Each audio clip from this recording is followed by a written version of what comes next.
నమస్తే సార్, కొండరాజు గారు. నమస్తే అండి. సార్, ఈరోజు విజయవాడలో ప్రపంచంలోనే ఎత్తైన అంబేద్కర్ విగ్రహావిష్కరణ, దాదాసాహెబ్ అంబేద్కర్ విగ్రహావిష్కరణ జరగబోతోంది. సో దీన్ని సీఎం జగన్ ప్రారంభించబోతున్నారు. అయితే ఈ విగ్రహ ఆవిష్కరణ సంబంధించి కానీ, అంబేద్కర్ స్టాచ్యూని అక్కడ పెట్టడానికి సంబంధించి కానీ రకరకాల విమర్శలు దినపత్రికల్లో కానీ కొన్ని ఛానల్స్లో కానీ వస్తున్న పరిస్థితి. విమర్శలకి ఎందుకు వస్తున్నాయి? విమర్శలకు అవకాశం ఎక్కడన్నా ఇచ్చారా? ఏంటి అసలు?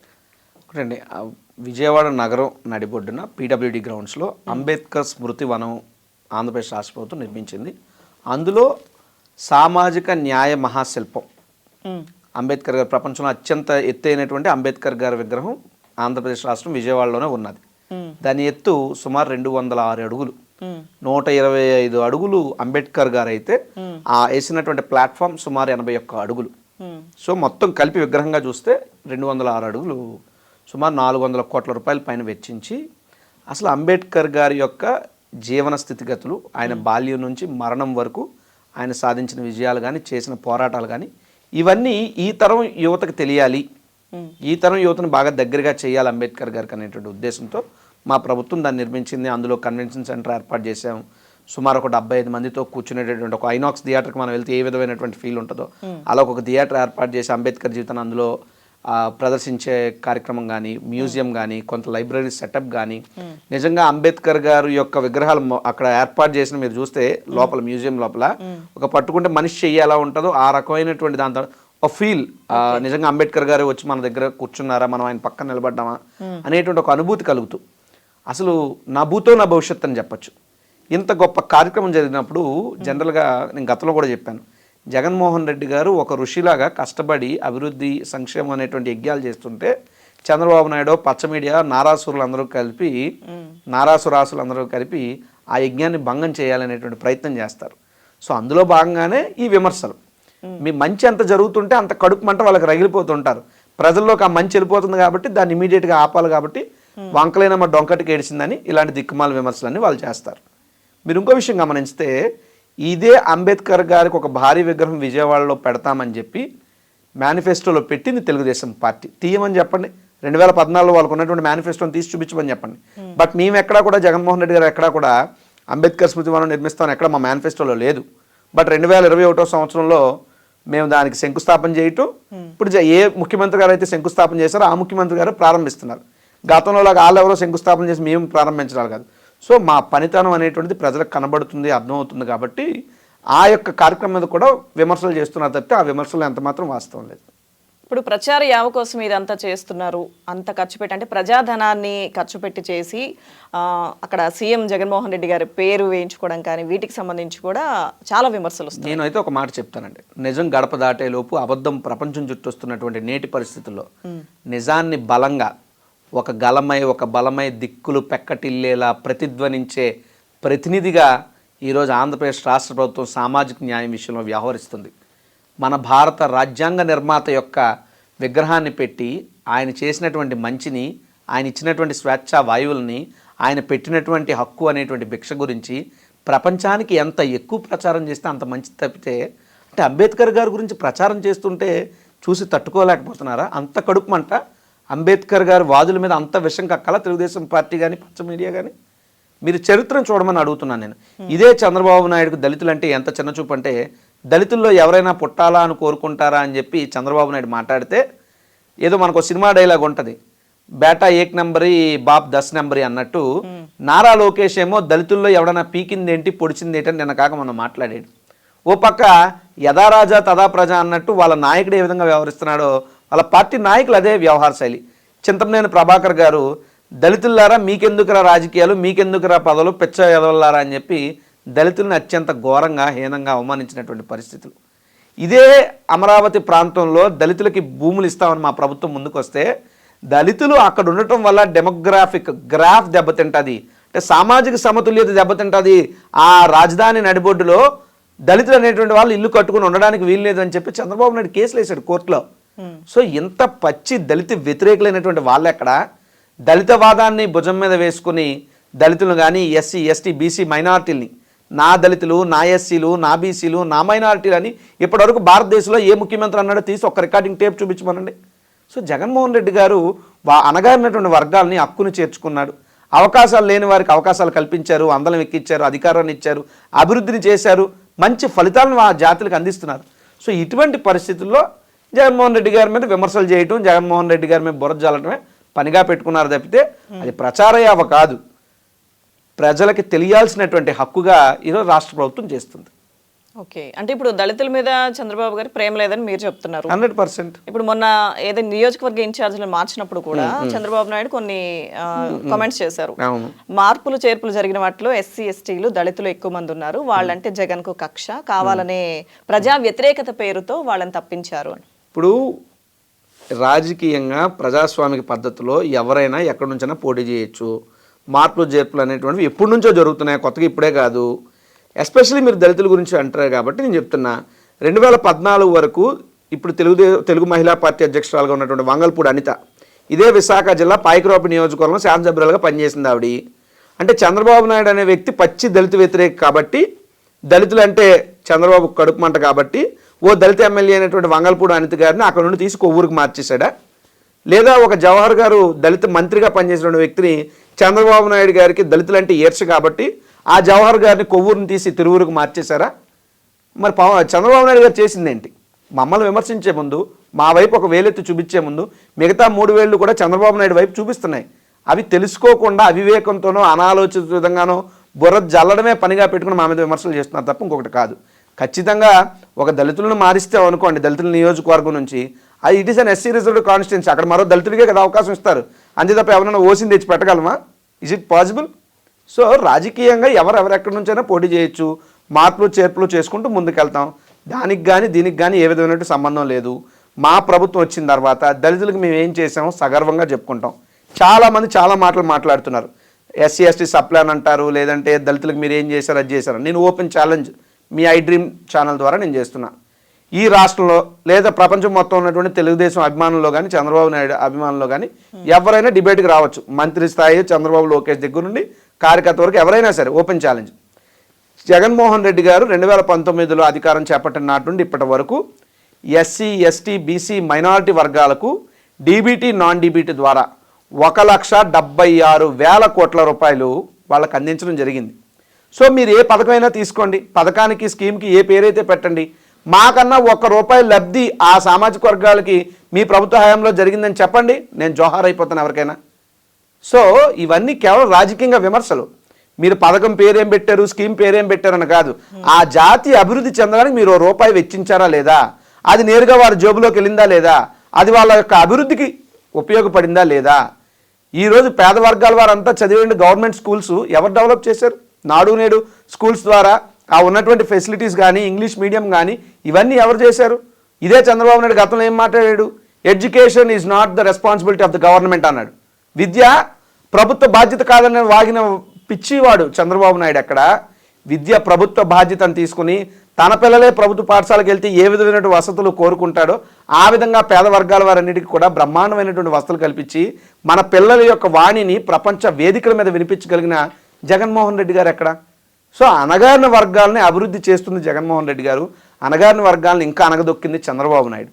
సో ఇటువంటి పరిస్థితుల్లో ఆ వర్గాలన్నీ కూడా జగన్మోహన్ రెడ్డి గారు వెన్నంటే ఉంటున్నాయి కాబట్టి దాని మీద కక్షా కార్పణ్యాలతో కడుపు మంట రగిలిపోయి చేసే విమర్శలు. ఒకప్పుడు బీసీలు అంటే బ్యాక్వర్డ్ క్లాసులుగా ఉండేవి, లేదా బీసీల అభివృద్ధి అంటే బాబు గారి క్లాస్ వాళ్ళు అంటే చంద్రబాబు సామాజిక వర్గం వల్ల అభివృద్ధి చెందేవారు. బట్ ఇప్పుడు బీసీలు అంటే బ్యాక్వర్డ్ క్లాసులు కాదు, ఈ రాష్ట్రానికే బ్యాక్ బోన్ క్లాసులుగా జగన్మోహన్ రెడ్డి గారు వారికి వెన్నుముక్కగా నిలిచి ముందుకు నడుపుతున్నారు. సో ఇటువంటి పరిస్థితిలో ఎస్సీలు కానీ ఎస్టీలు కానీ బీసీలు మైనార్టీలు వీరంతా మా ప్రభుత్వానికి అండగా ఉన్నారు, జగన్మోహన్ రెడ్డి గారికి అండగా ఉన్నారు. దాని యొక్క ప్రతీకగా ఈరోజు అంబేద్కర్ గారు కోరుకున్నది, అంబేద్కర్ గారు కళ్ళగన్నది ఈరోజు జగన్మోహన్ రెడ్డి గారు సుసాధ్యం చేసి చూపిస్తున్నారు. నిజమైనటువంటి ఒక అంబేద్కర్ వాదిగా, నిజమైన అంబేద్కర్ వారసుడిగా ఈరోజు జగన్మోహన్ రెడ్డి గారు తన పరిపాలనని కొనసాగిస్తున్నారు. అంబేద్కర్ విగ్రహం ఒకటి ఆవిష్కరిస్తే అంటే మిగతా దళితులకి ఎస్సీలు ఎస్టీలు అందరికీ న్యాయం చేసినట్టేనా? అభివృద్ధి పట్టించుకోలేదు, సంక్షేమ విషయంలో కానీ అన్నింటిలో ఆంధ్రప్రదేశ్ వెనుకబడిపోయింది, అప్పుల పాలైపోయింది, ఇది చేస్తే ప్రజలు దాన్ని మర్చిపోతారా అని కూడా వస్తుంది. ఆంధ్రప్రదేశ్ రాష్ట్రం 10 లక్షల కోట్ల అప్పులు అయిపోయిందని ప్రచారం చేసేది ఈ పిచ్చోళ్లే. ఆ పచ్చ మీడియా పేపర్లలో చూసి మనం నమ్మడం కాదు.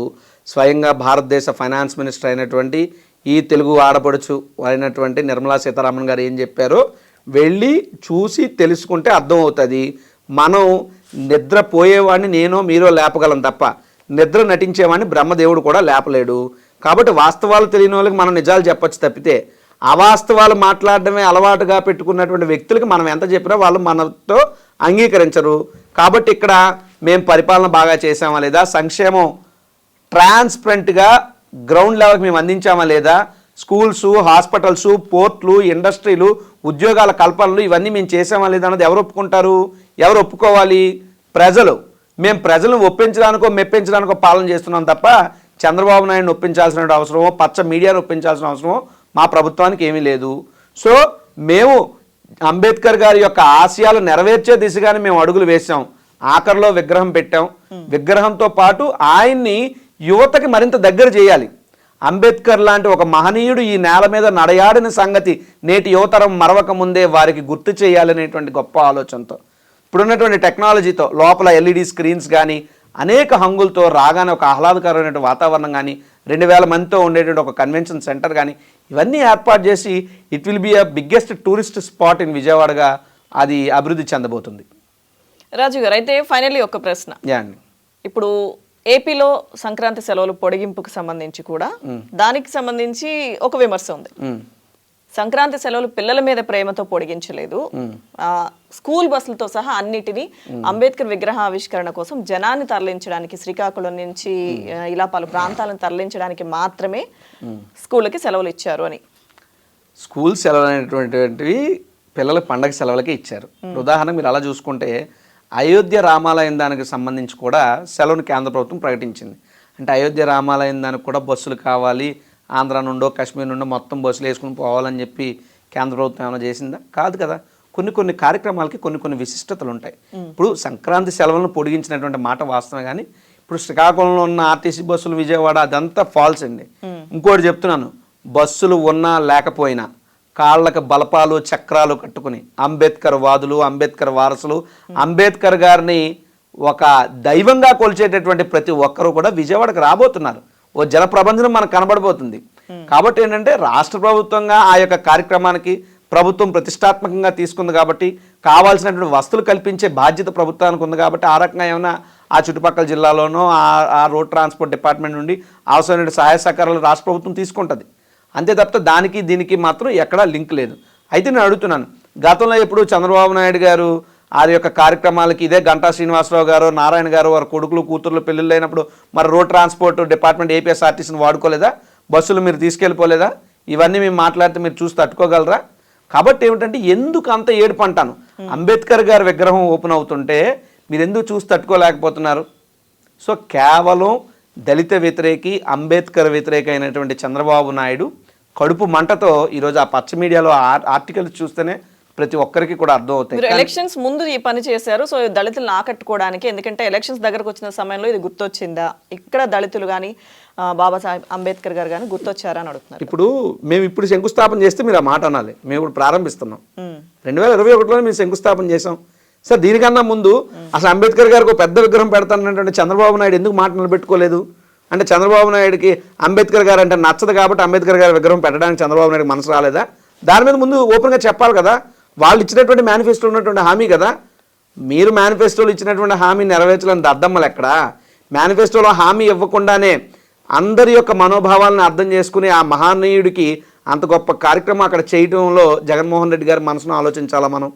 కాబట్టి ఏమిటంటే మీరు రాజకీయ కోణంలో ఏమాత్రం మా ఉద్దేశం లేదు, ఎటువంటి దురుద్దేశం కూడా లేదు. అంబేద్కర్ గారికి గొప్ప స్మృతివనం నిర్మించాలని చెప్పి 2021లోనే జగన్మోహన్ రెడ్డి గారు అక్కడ శంకుస్థాపన చేయడం జరిగింది. 2019 మే 30 ఎప్పుడో జగన్మోహన్ రెడ్డి గారు ప్రమాణ స్వీకారం చేశారు. ఆ తర్వాత మనకు తెలుసు కరోనా వచ్చింది. 21 డిసెంబర్లోనో నవంబర్లోనో మేము అక్కడ శంకుస్థాపన చేయటం. సో పడుతుంది కదా. ఇదేం ఓం బొంబుస్ అంటే చంద్రబాబు నాయుడు మంత్రాలు అయ్యేం మాకు రావు. చంద్రబాబు నాయుడు మంత్రం వేసేస్తే మరుసటి రోజు గ్రాఫిక్స్లోని వచ్చేస్తూ ఉంటాయి బయటకు, అవి పేపర్లోని వాటిలోని వచ్చేసి ఆహా అద్భుతం, అమరావతి అద్భుతం, లేదంటే ఇది అద్భుతం అని. మా దగ్గర చంద్రబాబు నాయుడుకు ఉన్న మేనేజ్మెంట్ స్కిల్స్, మాయలు మంత్రాలు కుట్రలు కుల్లి కుతంత్రాలు జగన్మోహన్ రెడ్డి గారికి తెలియదు. జగన్మోహన్ రెడ్డి గారు తెలిసింది కష్టపడడం, పనిచేయడం, సంక్షేమం, అభివృద్ధి, మేలు చేకూర్చడం. వీళ్ళు ఎన్ని విమర్శలు చేసినా నేను ఒకటే ఛాలెంజ్ చేస్తున్నాను. జగన్మోహన్ రెడ్డి గారు నిన్నే మాతో పాట కూడా రిలీజ్ అయింది, మా పార్టీది. చాలా అద్భుతంగా ట్రెండ్ అవుతుంది ఆ సాంగ్ కూడా. జెండాలు జత కట్టడం మీ ఎజెండా, జనం గుండెల్లో గుడి కట్టడం జగన్ ఎజెండా అని.